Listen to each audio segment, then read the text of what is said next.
Woman who has played the long game. She has followed the rules, the old rules. She built a life of competence. She cultivated her mind, her career, her taste, her independence. She learned to navigate the hierarchies of social and professional life. She could, for decades, command a room, a conversation, a man's ardent attention. Her value was perceived through a lens of potential for partnership, for building a dynasty, for inspiring greatness, for bearing heirs, for being a muse to ambition. And then, almost imperceptibly at first, the ground beneath that carefully constructed reality begins to shift. The quality of attention she receives changes. The high-status men, the so-called alphas, the captains of industry and charisma she was taught to value and who once valued her, begin to look past her. Their focus drifts, almost biologically, toward younger canvases. The invitations become less frequent. The romantic energy in the room, once something she could shape and direct, starts to flow around her rather than toward her. It is not that she becomes invisible, it is that she becomes categorized. She is moved from the category of prospective mate to the category of peer, colleague, or friend. And this feels, in the silent chambers of the soul, like a profound demotion. This pain is aggravated by the very world she helped build. Social media becomes a curated gallery of her peers' seemingly perfect transitions, second marriages, serene lifestyles, while simultaneously bombarding her with the youthful vitality she can no longer claim. Dating apps reduce her lifetime of refinement to a few photos, stacking her against a limitless scroll of younger competition. The corporate world, which rewarded her drive, offers no mentorship for this transition. She is left with a deep, unspoken dissonance. She has never been more competent, more self-possessed, more financially secure, and yet, she has never felt so strategically disoriented in the fundamental human arena of pairing. So, she makes a choice that often feels, at first, like a compromise, a quiet surrender. She finds herself drawn not to the dazzling, demanding high flyer, but to the average man, the one with the simpler job, the easier laugh, the less complicated past, the one who is reliably present.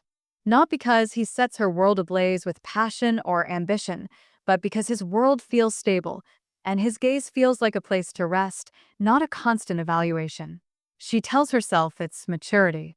She calls it seeing what really matters. She speaks of peace and comfort. But these are palliative stories. They are the conscious mind's attempt to rationalize a deeper, older, and far more ruthless current that has begun to pull at her foundations. The real reason is not a gentle awakening to life's simpler pleasures. It is a fundamental, biologically rooted recalibration of priority, triggered by the unconscious awareness of a closing window. It is the ancient reproductive machinery, long silenced by social ambition, reasserting its prime directive in a new form. In this video, we will dissect this silent pivot. We will strip away the comforting social narratives and confront the raw, evolutionary calculus. We will examine why this instinct, so crucial for survival in our ancestral past, becomes a source of such confusion and pain in the modern world, and how society manipulates this vulnerability. Finally, we will look at how to meet this truth not with despair, but with the clear-eyed strength of stoic understanding to understand the shift. We must first abandon the modern fairy tale of romance as an endless pursuit of peak excitement and self-actualization. For the overwhelming span of human history, pair bonding was not about psychotherapy or shared hobbies. It was a survival pact. The driving forces were brutal, simple, and etched into our nervous systems by millions of years of natural selection. Female choice was primarily about securing resources and protection for offspring, and male choice was primarily about identifying fertility and fidelity. From this unforgiving perspective, a woman's peak bargaining power in the mating market coincided directly with her peak fertility window, roughly from late adolescence to her early 30s. This is when the biological imperative is most screamingly urgent. During this phase, her unconscious mind, and the unconscious minds of the men pursuing her, is evaluating potential partners on a hierarchy of traits that signal ability to provide and protect. Status, ambition, confidence, physical prowess, social dominance, and control of resources. This is the alpha, or high-value provider, blueprint. She is, biologically speaking, investing her precious, limited reproductive resources. She is looking for the best possible genetic and material return on that immense investment. The drama, the volatility, the high-stakes emotional roller coaster often associated with dating these types of men? From a cold evolutionary standpoint, that could be seen as a feature, not a bug, a constant testing of his resilience, engagement, and capacity to handle stress, which are proxies for his ability to handle the crises of survival. But biology is a timeline. Around the age of 40, a profound, unconscious recalibration occurs. The prime fertility window is closing. The ancient subcortical parts of the brain, the parts concerned not with corporate titles or Instagram aesthetics, but with the continuation of genes, receive the signals. Hormonal changes are the internal memo. The decreasing fertility of female peers and the visible signs of aging are the external market report. The biological imperative undergoes a strategic pivot. The driving question is no longer, who can help me produce and raise the most offspring? The question subtly, powerfully shifts to, who will reliably stay to help me raise the offspring I have, or ensure my security and the security of my existing family unit in the long, post-reproductive phase of life? This is a monumental change in priority. Suddenly, the traits that were paramount lose their absolute dominance. The high-status, ambitious, charismatic alpha male carries a significant latent cost in this new equation. His ambition often makes him less emotionally available. His drive for status makes him a target for rival males and other interested females, introducing instability. His volatility, once a sign of passion and strength, now represents a risk to long-term stability. His very attractiveness to other women becomes a direct threat to the security of the bond. In this new phase, a different set of traits rockets to the top of the unconscious priority list. Stability, predictability, emotional availability, paternal investment, loyalty. These are the hallmarks of the average, or beta, provider. He may not command the room, but he is committed to the home. He may not generate thrilling drama, but he generates reliable support. His genetic endowment might be less spectacular, but his investment in the family unit is likely to be higher and more consistent. He is a lower risk, lower volatility asset. For a biological system now prioritizing the safeguarding of existing or potential late-life offspring and ensuring personal security for a decades-long future, this is not a compromise. It is the optimal strategy. This is not a conscious, calculated decision. It is a deep instinctual leaning. The feeling of comfort and peace she attributes to the average man is the psychological reward signal for having chosen a partner who minimizes survival risk. The slight boredom she might feel is the absence of the stress hormones that accompanied the high-stakes mating game of her youth, a game her biology is now telling her is no longer worth the cost. The romance is stripped away to reveal the architecture. It is resource acquisition and security management programmed over eons. This is where the ancient machinery meets the modern hall of mirrors, and the natural process becomes a source of profound psychological distress.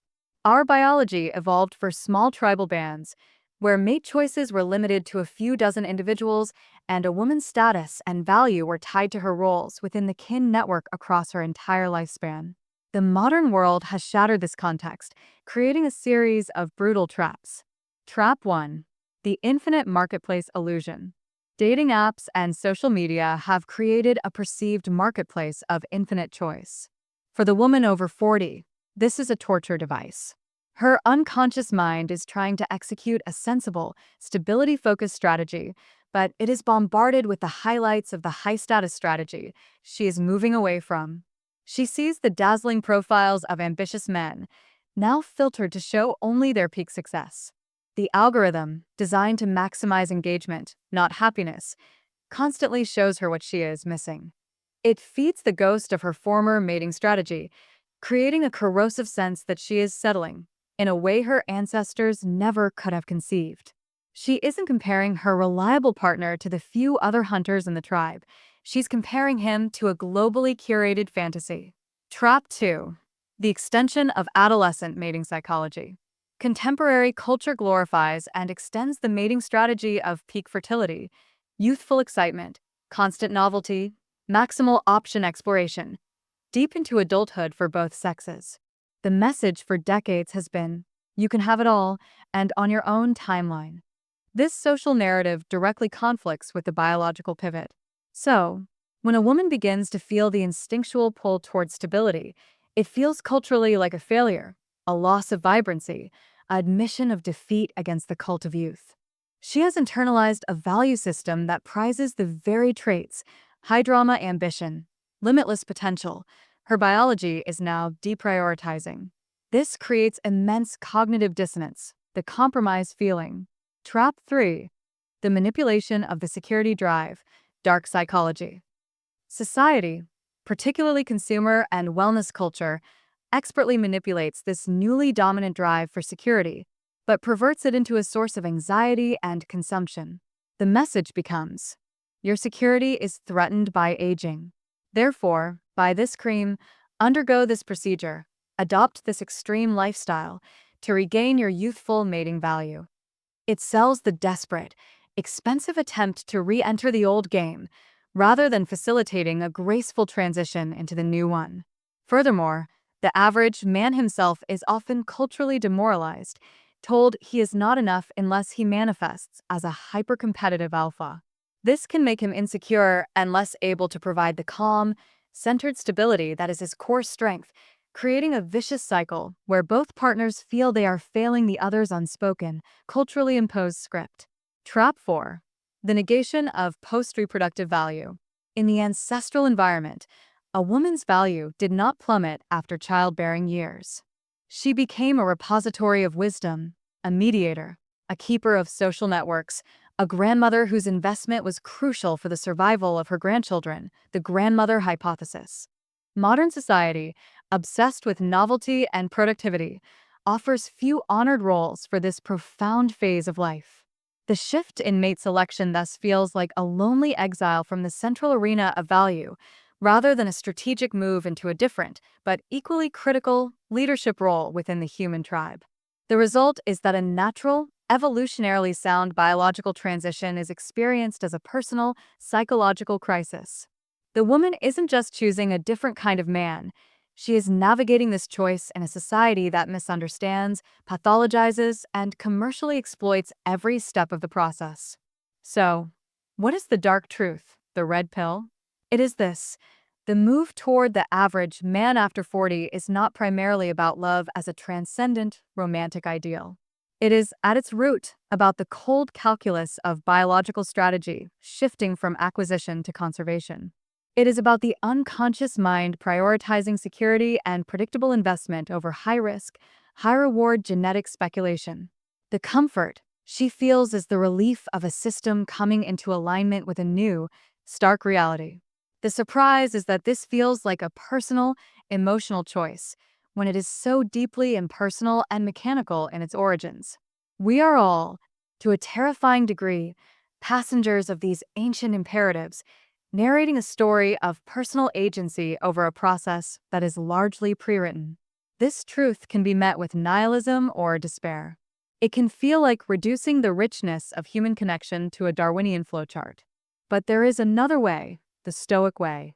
The Stoic advice is not to rage against this biological reality, nor to cynically manipulate it, but to see it clearly, accept it as part of the fabric of nature, the logos, and then exercise your reason within those boundaries to build a meaningful life. First, practice a more fatty love of fate. Accept the timeline.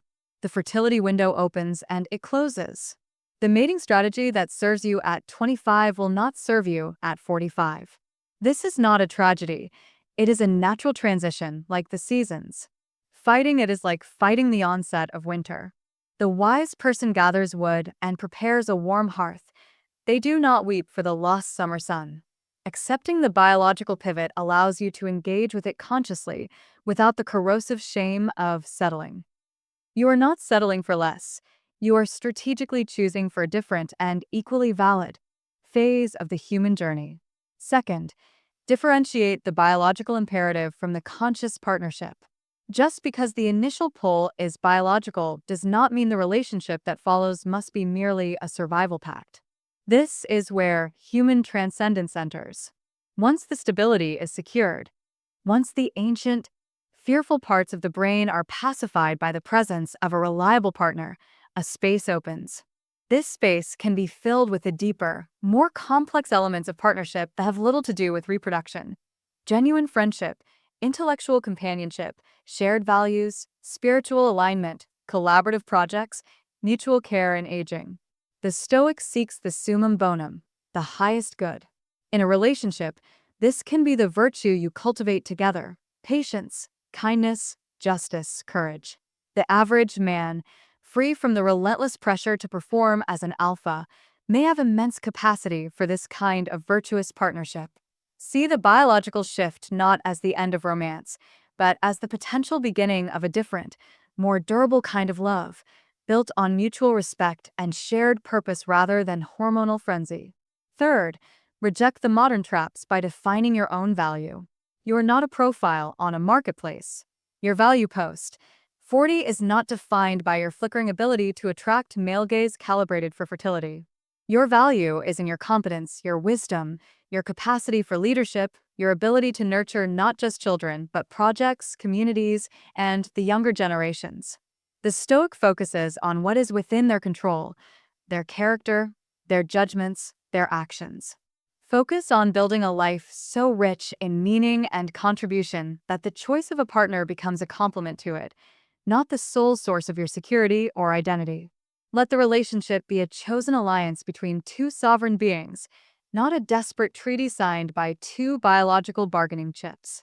The poetic close is this: we stand at the intersection of the ancient animal and the modern spirit. The animal feels the tide going out on one kind of power and, with a quiet panic, seeks safe harbor. The spirit has the capacity to look at that harbor, not as a last resort, but as a new continent to explore with a different map. The harbor may look average from the stormy, glamorous open sea, but on its steady shores, you can build something that lasts long after the storm chasers have been wrecked. The real surprise is not why the choice is made, but what you have the wisdom to build once the choice, seen clearly for what it is, has finally been made.